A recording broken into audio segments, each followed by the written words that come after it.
శ్రీ సాయినాథాయ నమః. శ్రీ సాయి సచ్చరిత్రము 33వ అధ్యాయం. ఓదీ మహిమ.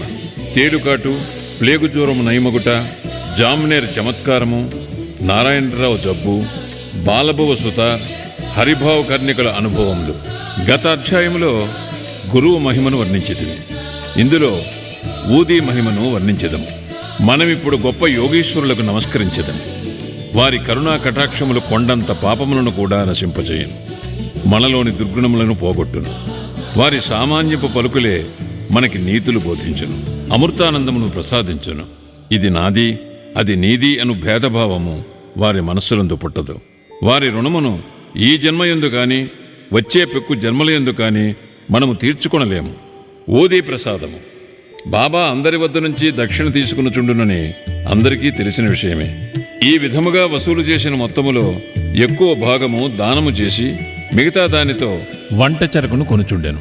ఈ కట్టెలను బాబా ధునిలో వేయిచుండెను. దానిని నిత్యము మంట పెట్టుచుండెను. అది ఇప్పటికీ అటులే మండుచున్నది. అందులోని బూడిదనే ఊది అనుచున్నాము.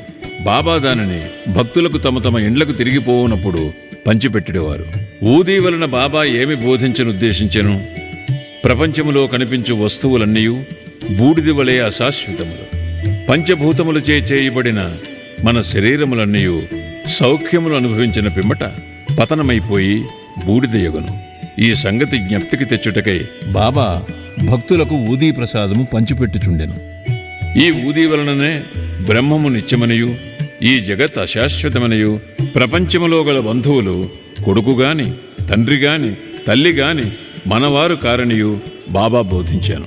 ఈ ప్రపంచములోనికి మనము ఒంటరిగా వచ్చితిమి, ఒంటరిగానే పోయేదము. ఊదీ అనేక విధముల శారీరక మానసిక రోగములను బాగుచేయుచుండెను. భక్తుల చెవులలో బాబా ఊదీ ద్వారా, దక్షిణ ద్వారా నిత్యానిత్యములకు గల తారతమ్యము, అనిత్యమైన దానియందు అభిమాన రాహిత్యము గంటమ్రోత వలె వినిపించుచుండెను. మొదటిదగు ఊదీ వివేకమును, రెండవదగు దక్షిణ వైరాగ్యమును బోధించుచుండెను. ఈ రెండును కలిగి ఉన్న గాని సంసారమనే సాగరమును దాటలేము. అందుచే బాబా అడిగి దక్షిణ తీసుకునిచుండెను. షిరిడీ నుండి ఇంటికి పోవునప్పుడు భక్తులకు ఊదీయే ప్రసాదముగా ఇచ్చి కొంత నుదుటిపై వ్రాసి వరదహస్తమును వారి శిరస్సుపై ఉంచుచుండెను. బాబా సంతోషముతో ఉన్నప్పుడు పాడుచుండేవారు. పాటలలో ఊదీ గురించి ఒకటి పాడుచుండేది.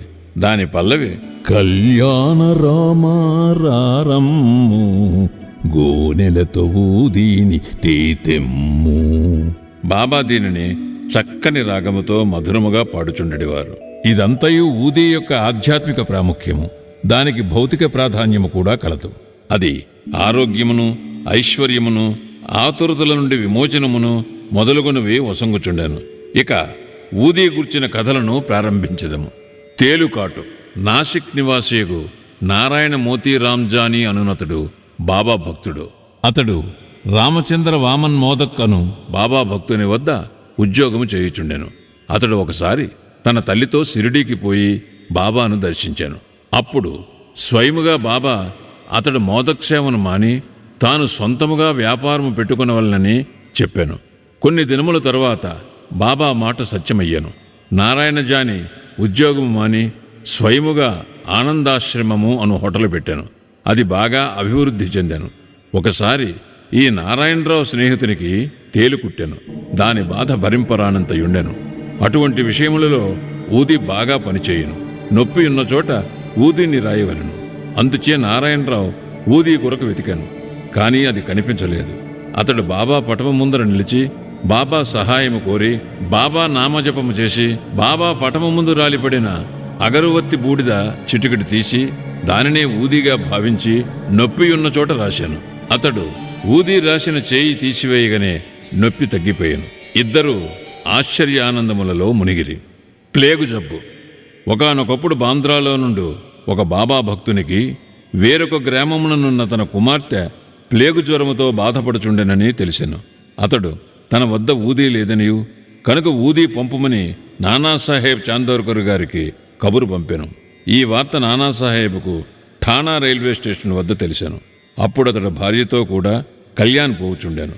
వారి వద్ద అప్పుడు ఊదీ లేకుండాను. కావున నానాసాహెబ్ రోడ్డుపైన మట్టిని కొంచెము తీసి సాయి నామజపము చేసి బాబా అనుగ్రహమును అభ్యర్థించి తన భార్య నుదుటిపై రాశాను. కబురు తెచ్చిన వ్యక్తి ఇదంతయు చూచాను. ఆ భక్తుడు ఇంటికి పోవుసరికి 3 రోజుల నుండి బాధపడుచున్న వాని కూతురు జబ్బు నానాసాహెబ్ తన భార్య నుదుటిపై మట్టిని పూసినప్పటి నుండి తగ్గినని విని మిక్కిలి సంతసించాను. జామ్నేర్ లీల 1904-1905 సంవత్సరమున నానాసాహెబ్ చాందోర్కర్ జామ్నేర్లో మామల్తదారుగా నుండెను. ఇది ఖాందేశ్ జిల్లాలో షిరిడీకి 100 మైళ్ళ దూరములో నున్నది. ఆయన కుమార్తె మైనతాయి గర్భిణి, ప్రసవించుటకు సిద్ధముగా నుండెను. ఆమె స్థితి బాగులేకుండెను. ఆమె 2-3 దినముల నుంచి ప్రసవ వేదన పడుచుండెను. నానాసాహెబ్ ఔషధములన్నయూ వాడెను, కాని ప్రయోజనము లేకుండెను. అప్పుడు బాబాను జ్ఞప్తికి తెచ్చుకొని వారి సహాయం వేడెను.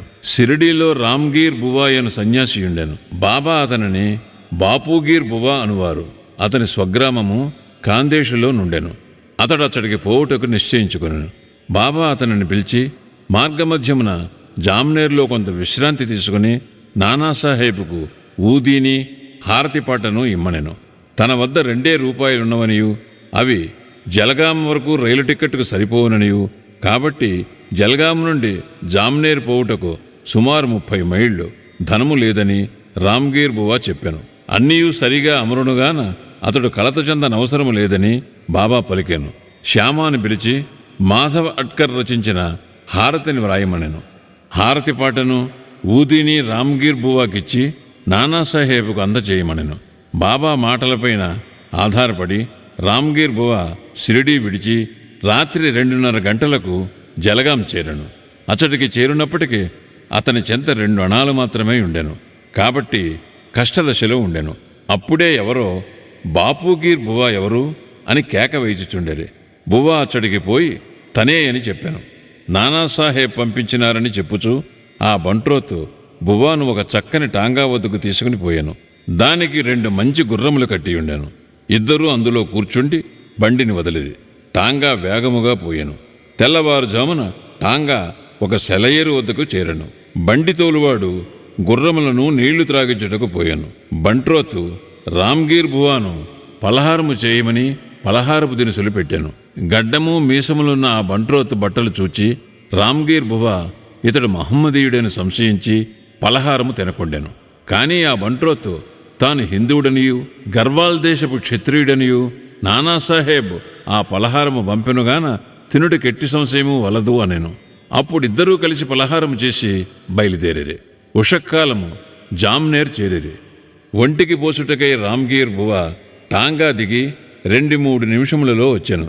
తిరిగి వచ్చేసరికి టాంగా గాని టాంగా తోలువాడు గాని బంట్రోతు గాని లేకుండెరి. బాప్గీర్ బువా నోటి నుండి మాట రాకుండెను. దగ్గరున్న కచేరీకి పోయి అడుగుగా నానాసాహెబ్ ఇంటి వద్దనే ఉన్నట్లు తెలిసెను. అతడు నానాసాహెబ్ గారి ఇంటికి వెళ్లి తాను షిరిడీ సాయిబాబా వద్ద నుండి వచ్చినట్లు చెప్పాను. బాబా ఇచ్చిన ఊది హారతి పాట నానాసాహెబ్కు అందచేశాను. మైన్తాయ్ చాలా దుస్థితిలో నుండాను. అందరూ ఆమె గూర్చి మిగుల ఆందోళన పడుచుండెరి. నానాసాహెబ్ తన భార్యను పిలిచి ఊదిని నీళ్లలో కలిపి కుమార్తెకిచ్చి హారతిని పాడుమనిరి. బాబా మంచి సమయములో సహాయము పంపిననుకొనిరి. కొద్ది నిమిషములలో ప్రసవము సుఖముగా జరగనని వార్త వచ్చాను. గండము గడిచినదని చెప్పిరి. నానాసాహెబ్ గారు టాంగాను నౌకరును పలహారములను పంపినందుకు బాప్గీర్ బువా ఆయనకు కృతజ్ఞత తెలుపుగా అతడు మిక్కిలి ఆశ్చర్యపడాను. షిరిడీ నుంచి ఎవరు వచ్చుచున్నది అతనికి తెలియదు కనుక అతడేమీ పంపి ఉండలేదని చెప్పాను. బీవీ దేవి గారు ఈ విషయమై నానాసాహెబ్ చందోర్కర్ కొడుకు బాపూరావు చందోర్కర్ను రామ్గీర్ బువాను కలుసుకొని విచారించి సాయిలీలా మ్యాగజైన్లో గొప్ప వ్యాసమును ప్రకటించినారు. బివి నరసింహస్వామి గారు మైనతాయి బాపూరావు చాందోర్కర్ రామ్గీర్ బువాల వాంగ్మూలమును సేకరించి భక్తుల అనుభవములు అను గ్రంథములో 3వ భాగమును ప్రకటించినారు. భక్త నారాయణరావుకు బాబాను 2 సార్లు దర్శనము చేయి భాగ్యము కలిగెను. బాబా సమాధి చెందిన 3 ఏండ్లకు షిరిడీకి పోవాలననుకొనెను. కానీ పోలేకపోయాను. బాబా సమాధి చెందిన 1 సంవత్సరములో అతడు జబ్బుపడి మిగుల బాధపడుచుండెను. సాధారణ చికిత్సల వలన ప్రయోజనము కలుగలేదు. కావున రాత్రింబవళ్ళు బాబాను ధ్యానించాను. ఒకనాడు స్వప్నములో ఒక దృశ్యమును చూచాను. అందు బాబా అతనిని ఓదార్చి ఇట్లనెను.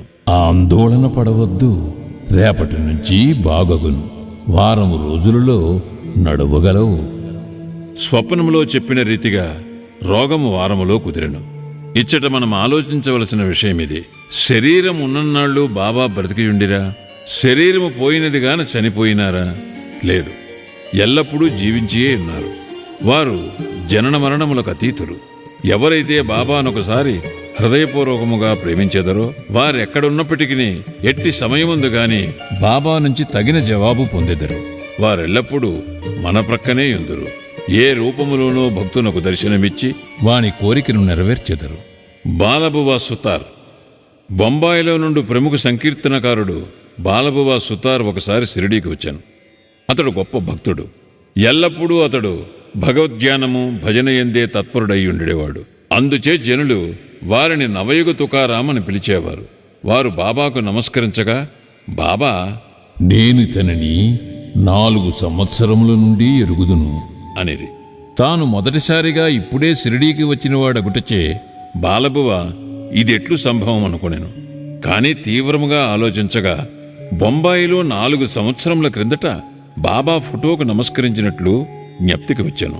అతడు బాబా మాటల ప్రాముఖ్యమును గ్రహించాను. తనలో తానిట్లనుకొనెను, యోగులెంతటి సర్వజ్ఞులు, సర్వాంతర్యాములు, తమ భక్తులందు వారికెంత ప్రేమ. నేను వారి ఫోటోను చూచుట వారిని స్వయముగా చూచిన దానితో సమానమని నాకు బోధించిరి. అప్పాసాహెబ్ కులకర్ణి. 1917వ సంవత్సరమున అప్పాసాహెబ్ కులకర్ణి వంతు వచ్చెను. అతడు ఠానాకు బదిలీ అయ్యను. బాలాసాహెబ్ బాటే అతనికి బాబా ఫోటో ఇచ్చియుండెను.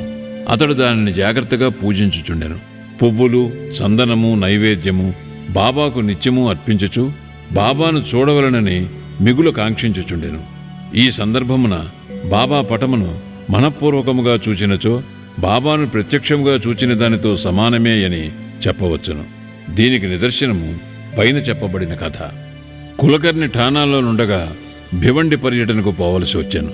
1 వారం రోజుల లోపల తిరిగి వచ్చుటకు అవకాశం లేకుండాను. అతడు లేనప్పుడు 3వ రోజున ఈ దిగువ ఆశ్చర్యకరమైన సంగతి జరిగాను. మధ్యాహ్నము 12 గంటలకు ఒక ఫకీర్ అప్పా కులకర్ణి ఇంటికి వచ్చాను. వారి ముఖలక్షణములు సాయిబాబా ముఖలక్షణములతో సరిపోయాను. కులకర్ణి గారి భార్యాబిడ్డలు వారు షిరిడీ సాయిబాబా గారా అని అడిగిరి. వారిట్లు నుడివిరి, లేదు, నేను భగవంతుని సేవకుడను. వారి ఆజ్ఞానుసారము మీ యోగక్షేమములను కనుగొనుటకు వచ్చి తినే అట్లనుచు దక్షిణ అడిగాను. ఆమె 1 రూపాయి ఇచ్చాను. వారొక చిన్న పొట్లముతో ఊదీనిచ్చి దానిని పూజలో ఫోటోతో కూడా ఉంచుకొని పూజించుమనిరి. పిమ్మట ఇల్లు విడిచి వెళ్ళిపోయేరి. ఇక చిత్రమైన సాయి లీలను వినుడు. భివండిలో తన గుర్రము జబ్బుపడగా అప్పాసాహేబు తన పర్యటన మానుకొనవలసి వచ్చాను. ఆనాటి సాయంకాలమే అతడు తిరిగి ఇల్లు చేరెను. ఫకీరుగారి రాక భార్య వల్ల వినను. ఫకీరుగారి దర్శనము దొరకనందులకు మిగులు మనోవేదన పొందెను. ఫకీరుకు 1 రూపాయి మాత్రమే దక్షిణగా నిచ్చుటకు ఇష్టపడకుండెను. తానే ఇంటి వద్దనున్నచో 10 రూపాయలకు తక్కువ కాకుండా దక్షిణ ఇచ్చి ఉందును అనెను. వెంటనే ఫకీరును వెతుకుటకై బయలుదేరను. మసీదులలోనూ తక్కిన చోట్లను భోజనము చేయకయే వారి కొరకు వెతికాను. అతని అన్వేషణ నిష్ఫలమయ్యను. ఇంటికి వచ్చి భోజనము చేశాను. 32వ అధ్యాయములో ఉత్తకడుపుతో భగవంతుని వెతుకురాదని బాబా చెప్పినది చదువరి గమనించవలను. అప్పాసాహేబిచ్చట ఒక నీతిని నేర్చుకున్నాను. భోజనమైన తరువాత చిత్రేయని స్నేహితునితో వ్యాహ్యాలికి బయలుదేరను.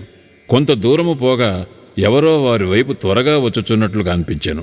వారి ముఖలక్షణములను బట్టి వారు తన ఇంటికి 12 గంటలకు వచ్చినవారే అని అనుకునేను. వెంటనే ఫకీరు చేయి చాచి దక్షిణ అడిగాను. అప్పాసాహేబు 1 రూపాయినిచ్చాను. వారు తిరిగి అడుగగా ఇంకనూ 2 రూపాయలిచ్చాను. అప్పటికీ అతడు సంతృష్టి చెందలేదు. అప్పాసాహేబు చిత్రే వద్ద నుంచి 3 రూపాయలు తీసుకుని ఫకీరుకు ఇచ్చాను. వారింకనూ దక్షిణ కావాలనన్నరి. అప్పాసాహేబు వారినింటికి రావలసినదిగా వేడుకొనెను. అందరూ ఇల్లు చేరిరి. అప్పాసాహేబు వారికి 3 రూపాయలిచ్చాను. మొత్తము 9 రూపాయలు ముట్టెను. అప్పటికీ సంతృష్టి చెందగా ఫకీరు ఇంకనూ దక్షిణ ఇమ్మనెను. అప్పాసాహేబు తన వద్ద 10 రూపాయల నోటు కలదనెను.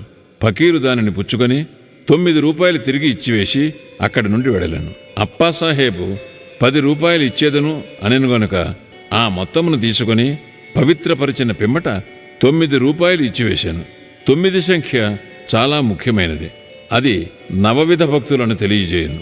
అప్పాసాహెబ్ ఊదీ పొట్లం విప్పి చూచాను.